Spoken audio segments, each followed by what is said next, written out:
Right, so a couple weeks ago I dropped a video titled Parker Retzlaff Did Nothing Wrong.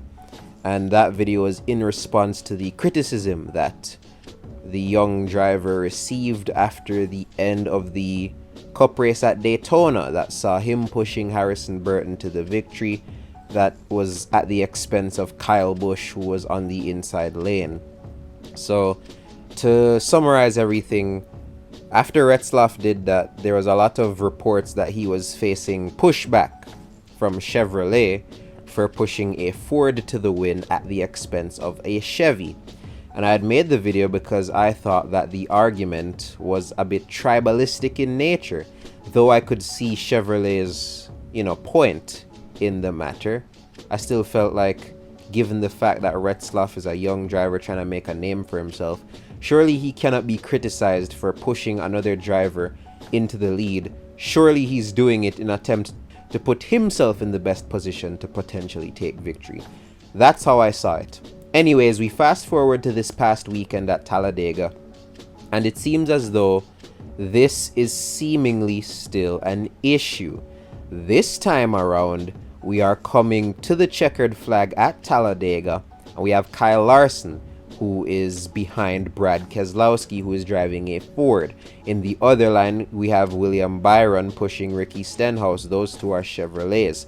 And coming through the tri-oval, or up to the tri-oval, you can hear Larson's spotter tell him not to push Brad Keselowski to the win. He tells him that blatantly. Don't push him to the win now. Stay off of him, stay off of him, stay off of him. Checker flag, good work. Now here's the part I need to clarify. Kyle Larson did not manipulate the race in any way upon hearing this message. There is no data that suggests that Larson lifted or did anything on purpose to ensure that Keselowski lost at Talladega. Keselowski only lost the race by, I believe, 0.006 of a second. So it is safe to say that Kyle Larson did not heed the instructions and he just kept it flat out. But the thing is, the mere fact that Larson's spotter told him this in as blatant as a manner as he did goes to show that tribalism, where OEMs are concerned, at restrictor plate tracks in particular, seems to be becoming more and more of a thing. It depends on who you ask, but if you ask me, this has the potential to snowball into something that could kill plate racing going forward. Because here's the issue, right? And I think this might just be a Chevy issue as opposed to all the OEMs. We see where Ford have pretty much done a tactical masterclass where these plate races are concerned. They time their pit stops properly. Everything is organized with the Fords, because one can argue that Ford have the best restrictor plate racing package in NASCAR, at least where the Cup Series is concerned. If you just look at the front end of the Dark Horse, it just visibly looks like an aerodynamically efficient car. And they tend to be very strong, especially in the next gen era. Ford have been pretty strong on plate tracks. But when you look at Ford and how they operate in a plate race, though they are helping each other, it doesn't seem to be done in a manner where they are trying to prevent another team from winning. They look like they're just doing it in a manner that gives them the best shot. However, these past two instances with Chevy just don't give off that same energy. Chevy look like they're in a position where they know they can't win, or feel as though they can't win. I shouldn't say they know they can't win, because Chevy are still capable of winning plate races. But it feels as though they think they're in a position where they can't win, so their only shot is to ensure that they don't help the car, in this case the Ford, which they see as superior to them. That's the only way I can put it down.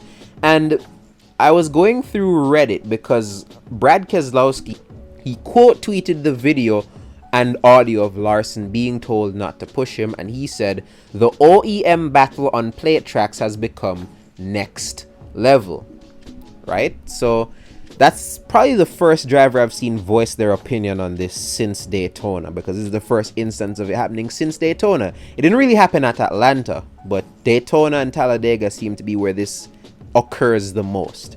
So Keselowski has voiced his opinion on it, and I looked in the comments, not just on X, but on Reddit. And on Reddit, at least, a majority of people were voicing their displeasure. They believe that the OEMs are playing politics and they are playing too much of a role in what we as fans get on track. They're pulling the strings to make sure they come out on top, which, again, it's a fence-sitting type of thing for me, because are they wrong in trying to make sure that they take home the victory? Yes or no? Are they wrong in trying to do that? If yes, then that's a problem to you, right? That's why you would dislike what they're doing. If no, then you sympathize with them and you understand why they are trying to ensure victory, you know, because they want to win, obviously. But on the other hand, if you do it so much to the point where, at least in the eyes of the fans, you are quote-unquote manipulating the race by not helping somebody, then that tends to put a sour taste in the mouth of fans. Some fans are calling it race manipulation and that NASCAR needs to do something, but honestly, what exactly can NASCAR do? Genuinely. Like, drivers are not instructed to give it their 100% the whole race. If I don't feel like helping somebody, I don't have to help them.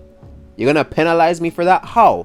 What rule would I be breaking? Would that be actions detrimental to stock car racing? I don't think so. Because, and I might add the clip here, there's a clip of Red Farmer, racing legend Red Farmer, back in the 80s, and he spoke about why, and this was a broader issue at the time, it wasn't restricted to just plate tracks, but it was a broader issue instead. He was voicing his displeasure about how cup racing was back in the day, and he said that because of this is why he didn't pursue a full-time cup career. I'm gonna probably put the clip in right now. And when the factories were in it, there was so much politics mixed with the factory backing that they wanted to try to dominate your life. In other words, they'd tell you who you could talk to, and if your best friend happened to be over driving the brand X, as they call it, or the other make, you wasn't even supposed to speak to him. You know, you're supposed to ignore him and stuff like that. And to me, that just took something away from racing. And that's one reason I never did go to the Grand National races. There was so much politics in it that they pulled strings and wanted you to jump around like a puppet, and I just couldn't go along with that. Right. So that's Red Farmer in 1987 talking about the OEM problems and the politics that came with driving for an official manufacturer. What's important is back then they had blatant factory teams for OEMs and independents, kind of like in MotoGP, right? They even gave awards for the best independent finisher back in the day. But it seems as though if we fast forward to right now, we're starting to see instances of what that used to be playing out in real time now. And another part I need to mention is that while I was on Reddit, there were also some people that were in defense of what the OEMs were doing, saying that it is within the OEM's right to make sure its drivers act in a manner that give them the best shot at victory. And I understand that as well. The question is, how far is too far? Is telling Kyle Larson not to push Keselowski to a win too far in your eyes, or is it fair game? Is any of this too far in your eyes, or is it fair game? That's what I want to know. Because to be honest with you, I see it as a worrying trend. I see it as something that can snowball into what might actually be race manipulation in the future. I don't think this is race manipulation, but I think the trend of telling drivers who to help and all of that could spiral into race manipulation in the future. It might get to a point where more stricter measures and more stricter instructions are being told to drivers that may infringe upon NASCAR's rules. Hopefully it doesn't reach there, but that's how it looks. That's how it looks like it's heading right now. So that's why I made this video. I want to hear what you people have to say. Is this trend of telling drivers not to help rival manufacturers a trend that worries you? Or do you think it is fair game, and do you think the OEMs are right to tell its drivers to make sure they come home with the victory? Let's discuss down below. I'm very interested to hear what you all think about this.